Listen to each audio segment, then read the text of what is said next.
before you had a name, before you had a plan, before the idea of success ever crossed your mind. God had already seen you, completely.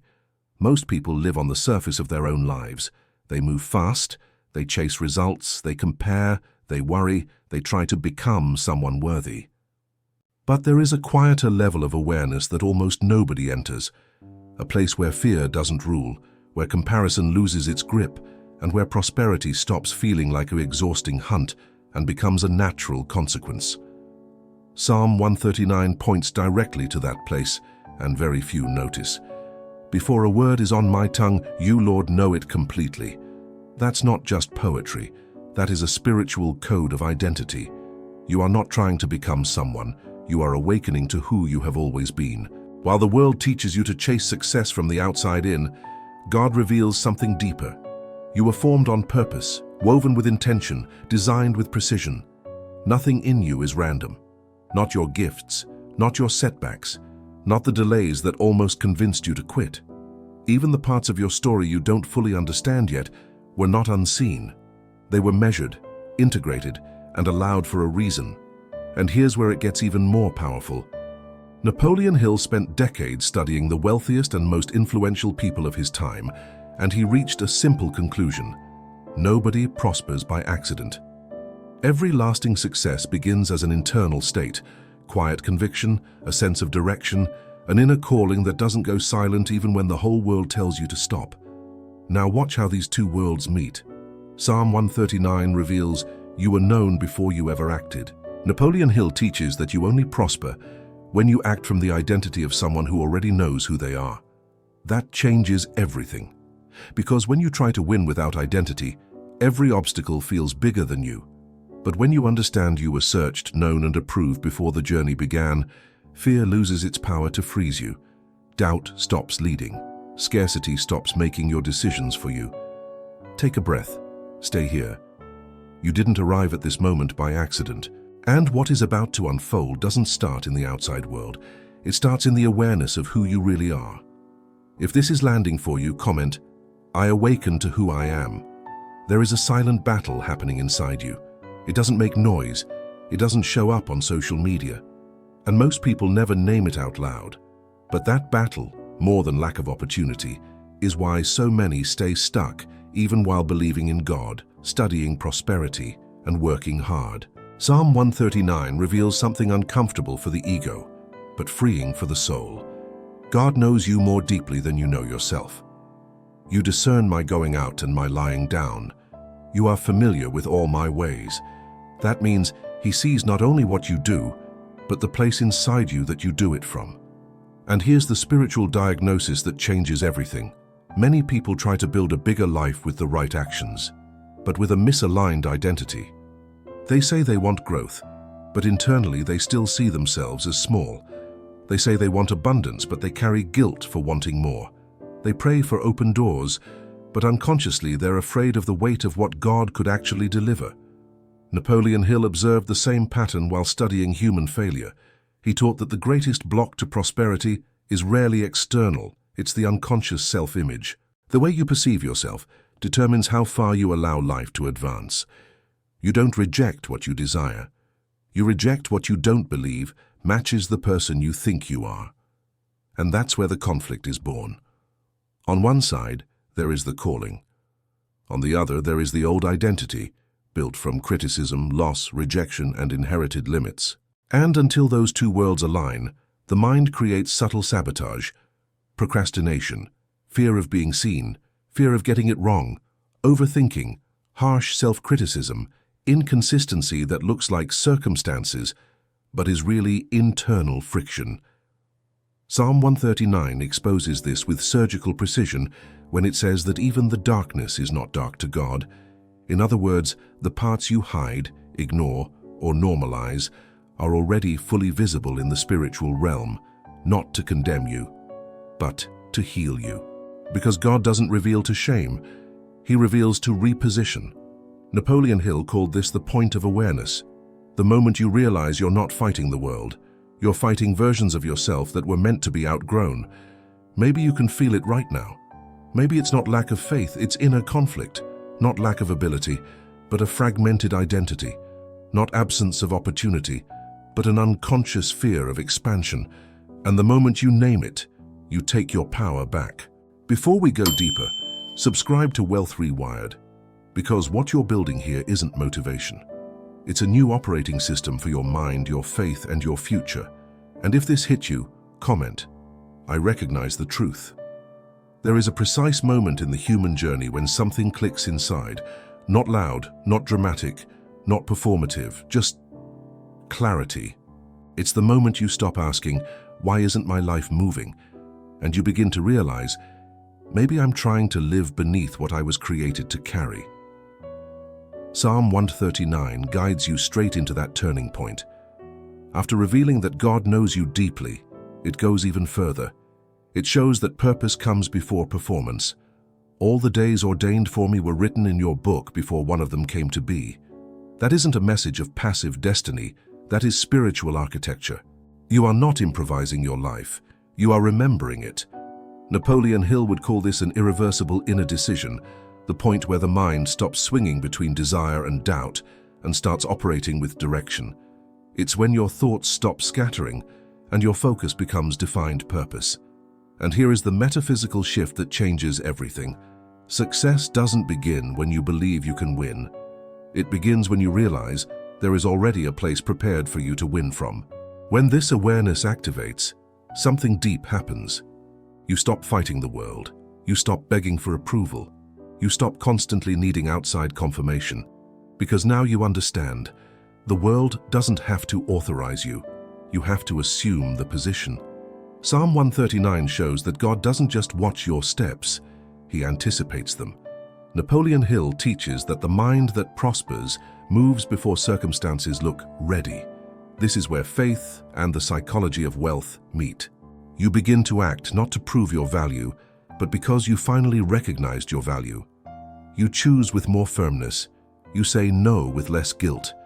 You hold consistency without needing external motivation to rescue you every day. This shift doesn't shout, it settles. And once it settles, you start seeing your story differently. Some of your pain wasn't punishment, it was pressure for expansion. Some of your delays weren't denial, they were structure being built inside you. Napoleon Hill taught that life tests clarity before it releases reward. And Psalm 139 reveals that God tests not to reject you, but to align you with the path that has already been written. Maybe you can feel it right now, not as hype, but as a quiet firmness. If this clarity is forming in you, comment, "I'm understanding," because that understanding is the beginning of real change. From here on, you won't be trying to become prosperous. You'll start operating from the identity that can sustain prosperity. And in the next step, this stops being a realization and becomes a daily practice, ritual, discipline, and direction. When mind, faith, and identity finally align, something shifts quietly around you. You don't need to announce it, you don't need to force it. Life starts responding. This is the stage where prosperity stops feeling like a distant target and starts behaving like a natural consequence. Napoleon Hill described this as the moment a person comes into harmony with purpose, and what once required excessive effort begins to move with less resistance. Psalm 139 shows the root of that harmony. You hem me in behind and before, and you lay your hand upon me. That isn't passive protection, that is positioning. When you realize you're not wandering through life unsecured but surrounded by direction, your posture changes. And when your posture changes, your decisions change. And when your decisions change, your results follow. This is the part most people misunderstand about manifestation. It doesn't happen because you want it badly enough. It happens because you became compatible with it. You start noticing opportunities that used to pass right by. Simple conversations carry strategic weight. Ideas arrive with sharper clarity. Your intuition becomes cleaner, less noisy, more trustworthy. Not because you became lucky, because your subconscious is finally working in favor of an identity that is defined. Napoleon Hill taught that a focused mind creates attraction, not as shallow mysticism, but as a deep psychological and spiritual law. What you accept as true about yourself shapes your choices, your language, your energy, and the actions you repeat. And the actions you repeat become the life you live. But here is the key detail that keeps this real. Expansion begins inside, but it requires movement outside. Psalm 139 doesn't say God knows only your prayers. It says He knows your ways, your steps, your patterns. Meaning, prosperity can't be sustained without action.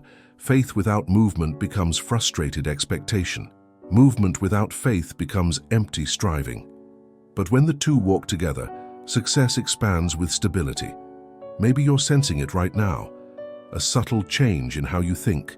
Less need for approval, more clarity in what you will and won't tolerate. Less rushing, and more direction. That's not you getting emotional. That's you becoming aligned. If this is opening inside you, comment. I feel the truth. Because feeling here isn't just emotion. It's recognition. And once you recognize it, you stop blocking what God is trying to build through you. Prosperity can move without guilt. Expansion can happen without self-sabotage. You begin to hold more without losing yourself.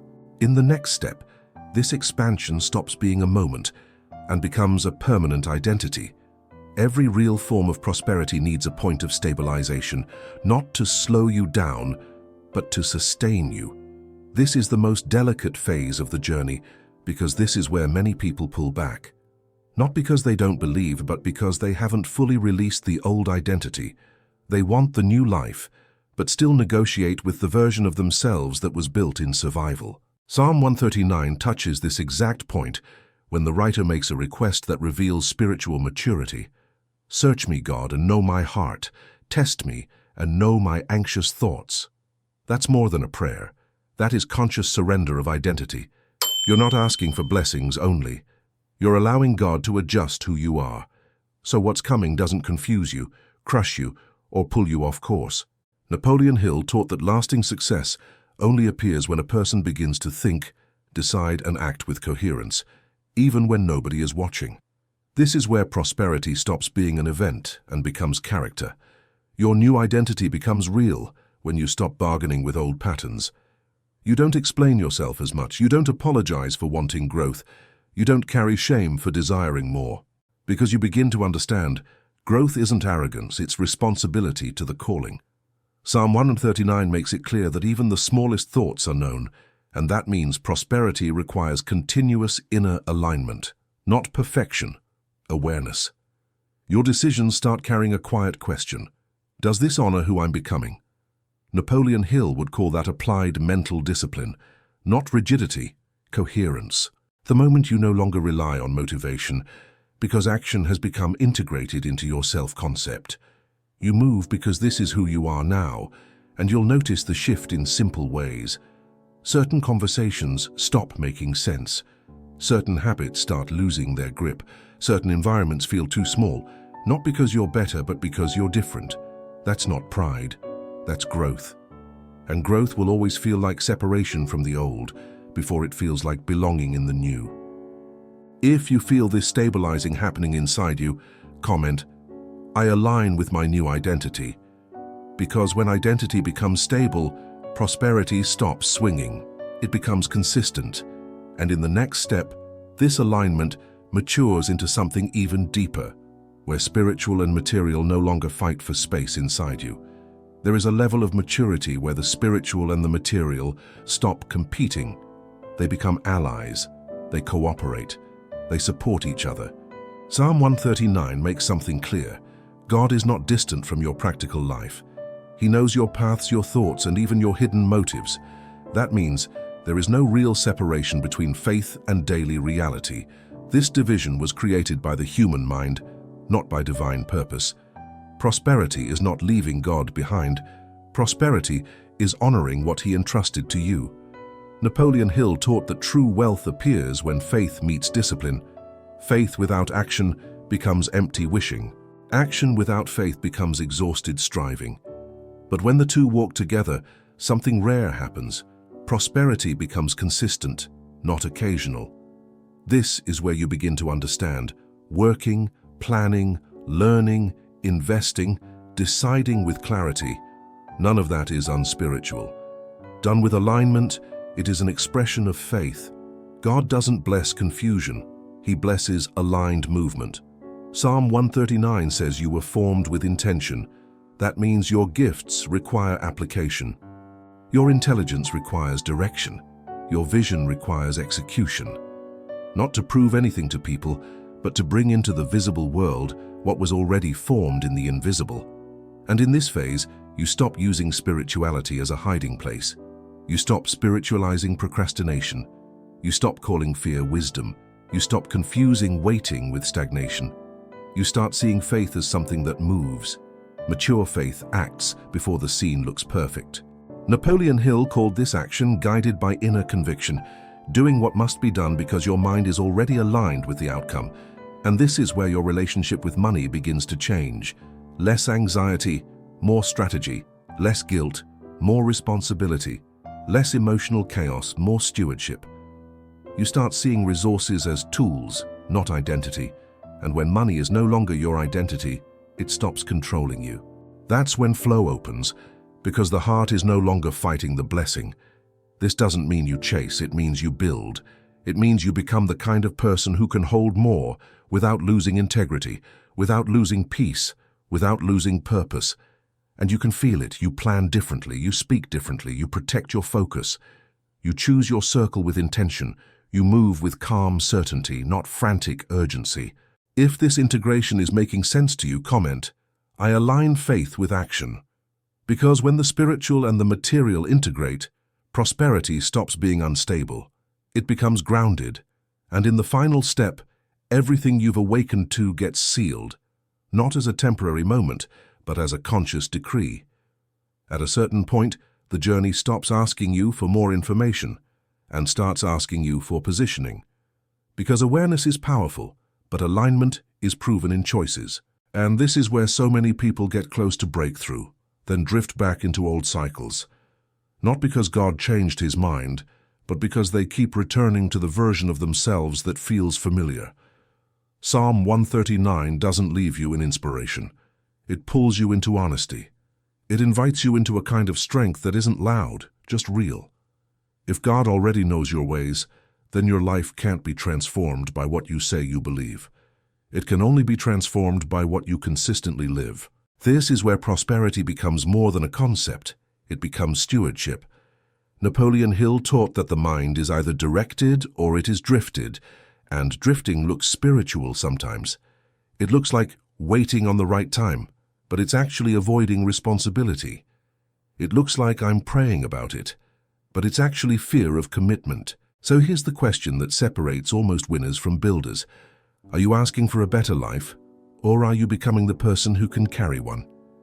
Because God's favor doesn't just open doors, it changes you so you don't sabotage what opens. And you can feel this stage when certain things become non-negotiable. You don't let your mornings belong to chaos anymore. You don't let your focus be rented out to distractions. You don't keep pouring energy into people and places that drain your future. You stop explaining your vision to those who can't hear it. You don't do it out of ego. You do it out of clarity. This is the moment you stop needing external permission. You stop waiting for people to understand. You stop asking for a sign every time the path demands courage. Because you realize your yes needs to be as strong as your prayer. Psalm 139 shows that you were not created randomly. You were formed with intention. And when your habits start matching that intention, your life begins to accelerate, not through pressure, but through alignment. If you feel yourself stepping into that kind of discipline and clarity, comment, I choose alignment. Because that decision is not small, it is a spiritual pivot. And in the final block, we're going to seal everything with a declaration, an ending that doesn't close the story. It inaugurates the new cycle. There comes a moment when the journey no longer asks you for explanations. It asks you for a decision. Psalm 139 ends not with confusion, but with conscious surrender. Lead me in the way everlasting. That is not a desperate cry. That is the statement of someone who understands who they are, where they're going, and who is guiding them. You didn't reach this point by accident. Every part of this message has been adjusting something inside you. Your thoughts, your identity, your posture, your direction. And now it all comes down to one thing: an inner commitment that doesn't wobble. Napoleon Hill taught that the most powerful moment in the human mind is when it stops drifting, when desire becomes commitment, when faith stops being a fragile hope and becomes an operating certainty. This is that moment. You don't ask permission to prosper anymore. You don't beg the world for approval. You don't negotiate with fear like it has authority. Because now you understand, if God has seen you completely, if your days were written, if your thoughts are known, then nothing rising against you is greater than what has already been placed within you. The prosperity coming now is not rushed, it's sustained, not fragile, mature, not only material, spiritual, mental, and practical. You step into a new cycle. Focus creates action. Action creates results. Results reinforce identity. That's the cycle of conscious wealth Napoleon Hill pointed to, illuminated by the clarity of Psalm 139. So don't just repeat this like a nice line. Say it with presence, with agreement, with ownership. My mind is being renewed, my path is aligned, my prosperity has already begun. Whatever I touch with faith, focus, and action increases. Let that settle. And if you want more content like this, messages that build your mindset, strengthen your discipline, and keep you aligned, subscribe to Wealth Rewired and stay with us. This isn't about hype. It's about becoming consistent in the inner world, so the outer world has no choice but to respond. This is not the end. It's the beginning of the season where you stop chasing and start building with certainty. The light is on. The path is in front of you. And now you walk, knowing exactly who you are. Subscribe to Wealth Rewired and comment, "I walk in alignment."